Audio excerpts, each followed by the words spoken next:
Nadhani kwa maelezo nilivyomuelewa, amesema alikuja akiwa ananyoesha mtoto. Yule mtoto akaacha kunyonya, akachukua mimba, akazaa. Huyu bado hajabeba mtoto. Sasa Felista, Bwana Yesu asifiwe sana. Felista, amina. Unasumbuliwa na nini na kwa muda gani, na umefanya nini huko mpaka ukapata maamuzi ya kuja kwenye maombezi? Karibu sana. Asante. Bwana Yesu asifiwe. Amina. Kwa wanaonifahamu, naitwa Felista Kisendi, natokea Nguruguru, lakini mimi kwanza kabisa nimesomea ualimu. Nilisoma mpaka kidato cha 6, nikaenda chuo cha ualimu ngazi ya msingi.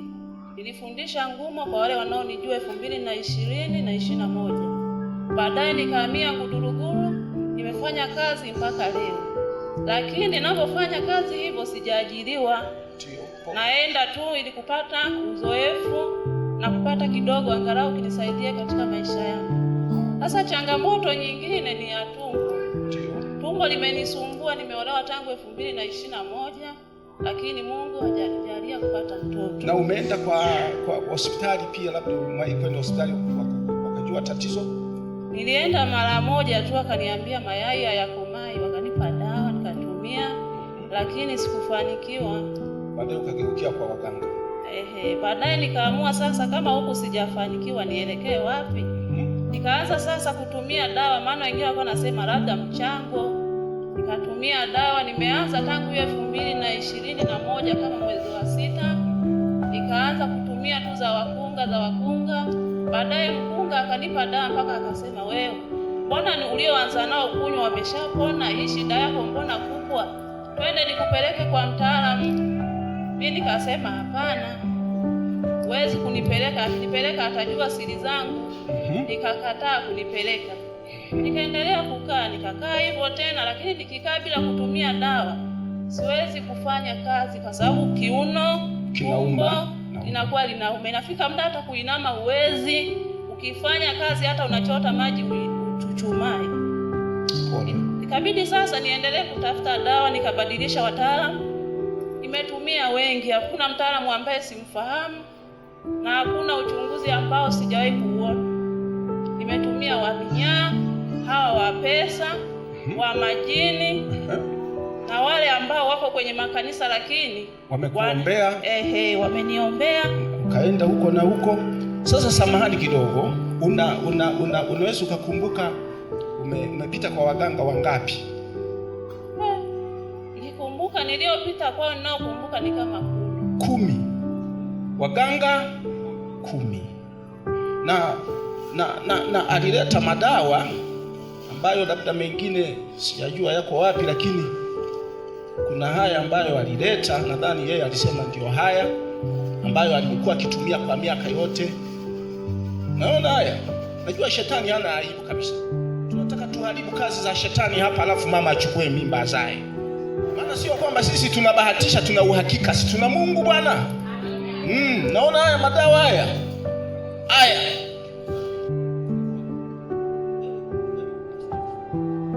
Na hizi nguo ni za nini? Hizi nguo alipokuwa ananitibu huyo mtaalamu, sasa japokuwa yeye yuko kanisani, ndio aliniambia kila nikikutibu na kutibu lakini haviishi. Yeye yuko kanisani? Ni mchungaji kanisa fulani tu hivi sasa. Usitaje jina, wewe sema tu kanisa. Ni kanisa. Alafu ni mchungaji yule anayetibu. Wanafanya hivyo kwenye kanisa lao. Mjihadhari sana. Mnanisikia jamani? Sio kila madhabahu unayoiona unaenda. Sio unapoona kwenye runinga, kwenye simu watu wanakupigia simu, mimi niko mahala fulani, alafu unaanza kumpigia, anaanza kukuombea. Wewe unaona wanaombea, na hii nguo inasaidia nini? Na hizi ulikuwa unakunywa. Hizi zilikuwa ni dawa za kufanya nini? Hizi zenyewe baada ya kutumia za upande wa huku zilipokuwa zinagoma na kunywa, lakini bado niliingia tu mtandaoni nikawasiliana naye, akanitumia, akaniambia tuma 200,000, nikatuma, akanitumia dawa. Jamani. Na hizi mishumaa ya nini? Zenyewe hizi mishumaa Nilipokuwa nikienda kwake sasa, mwenye hii nguo, kwa sababu wao wako kanisani, ndio alikuwa anawasha, akishawasha anaanza kuomba. Akishaomba anasema kila mshumaa una malaika wake, wanaanza kumwelekeza. Kila mshumaa una malaika wake, mapepo haya. Pole. Kwa hiyo anaanza kuomba huyo mganga na hizi shanga hizi, hii yenyewe niliposema kama mwanzo kwamba alikuwa akiniombea kila kwa dini yake. Asante. Kila kinifanyia huduma anasema wananifuata tena, wananirudishia vile vitu. Akasema chukua hii rozari uvae, hawatakuja tena na utafanikiwa. Shida sasa. Asante.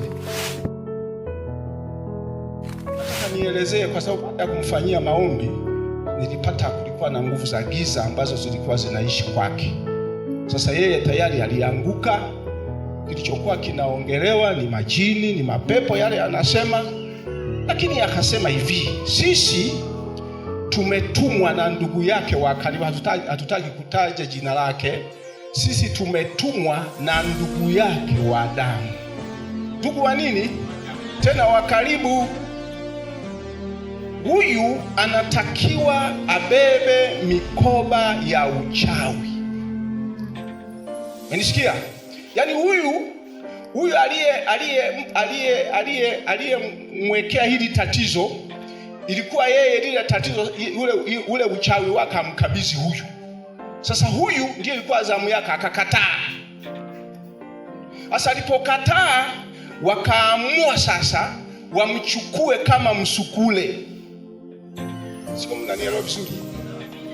Na tayari wakasema walikuwa wakimchukua wanampeleka huko, anaenda anakaa huko, alafu huku wanaweka kitu kingine kinabaki. Na wakasema hii shughuli wamekuwa nayo kwa miaka 5, hawezi kuzaa, wamezuia kabisa asizae. Lakini walichokuwa wanashangaa, pamoja na kwamba huyu hakumjua Mungu vizuri, walipokuwa wakijaribu kufanya wanavyotaka wanashindwa. Anakuwa na nguvu, anawashinda, alafu wanatafuta tena njia nyingine ya kumkamata. Na ndio maana niliwaambia wakati nahubiri kwamba kabla haujatungiwa mimba, Mungu alifanya nini? Alikujua. Na kuzaliwa kwako sio kwamba alishangaa tu na huyu naye amezaliwa, alitaka uzaliwe. Na kila kitu Mungu aliwekeza kwako, ndivyo alivyofanya huyu mama na kipaji kikubwa sana. Kwa Mungu alikuwa pamoja katika lile giza lile, Bwana Yesu alikuwa pamoja na yeye. Ndio maana hawakufanikiwa.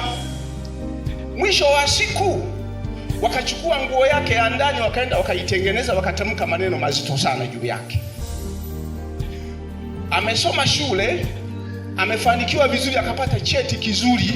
Wakati anafanya interview, aliomba kazi ya walimu, wameenda interview. Sasa cha kushangaa, mapepo yakasema hivi, tulichokifanya sasa, alipofanya ile interview alifanikiwa vizuri sana.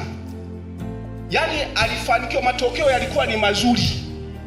Lakini alikuwa na ndugu yake ambaye yeye mafanikio yake hayakuwa mazuri, matokeo hayakuwa nini? Mazuri. Tulichokifanya wakati wanaenda kwenye interview ile Mwanza, mlienda Mwanza? Tulienda Mwanza. Wakati wanaenda kwenye hii interview kule Mwanza, na walijua wale maadui zake kwamba anakwenda kufanya nini? Wakaenda kwa waganga. Na walijua ya kwamba ndugu wa pili anaenda naye hayuko vizuri sana. Wakaenda wakatoa sadaka kwa mganga wa kienyeji. Yule mganga akatengeneza, akasema kwamba wote wanakwenda kufanya interview, lakini huyu waliamini atafanikiwa. Kwa hiyo alipofanya vizuri akafanya vizuri, na huyu akafanya vibaya. Yalichofanya yale majini yakabadilisha jina. Yaani cheti cha huyu jina lake likaandikwa kwenye cheti cha yule.